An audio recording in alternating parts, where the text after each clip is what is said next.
धारणी मुख्यालयापासून अवघ्या 2 किलोमीटर अंतरावर असलेल्या बासपाणी गावातील नागरिकांना 3 वर्षांपासून पाण्यासाठी वणवण फिरावे लागत आहे।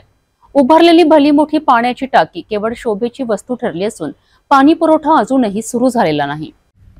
धारणीपासून अगदी हाकेच्या अंतरावर असलेल्या बासपाणी गावात 3 वर्षापूर्वी मोठ्या गाजावाजात पाणी पुरवठा योजना मंजूर करण्यात आली। विशाल पाण्याची टाकी उभारली गेली, मात्र अद्याप एक थेंबही पाणी गावकऱ्यांना मिळालेलं नाही। गावातील नागरिक पाण्यासाठी रोजच्या रोज त्रास सहन करीत आहेत। अमरावती जिल्ह्यातील ग्रामीण पाणी पुरवठा योजना पूर्णपणे अपयशी ठरत असल्याचे बोलले जात आहे।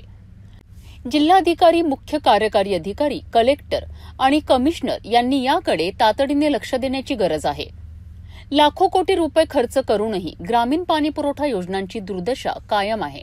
गावकऱ्यांनी आता प्रशासनाकडे न्याय मागण्याचा आवाज बुलंद केला आहे। मंडला क्यों नहीं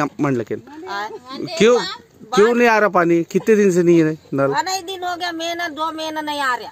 2 महीने से नहीं आ रहा। और ये क्वाक आ गया, गली में क्वाक निकल गया ना, वो क्वाक डाल दिया, इसलिए नहीं आ रहा हो।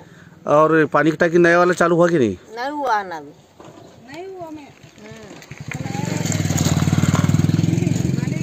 पाण्यासारख्या मूलभूत गरजेकडे दुर्लक्ष केल्याने बासपाणी गावातील जनतेत तीव्र असंतोष पसरला आहे। आता प्रशासनाने तातडीने कारवाई केली नाही तर संतप्त नागरिक आंदोलनाचा इशारा देणार आहे।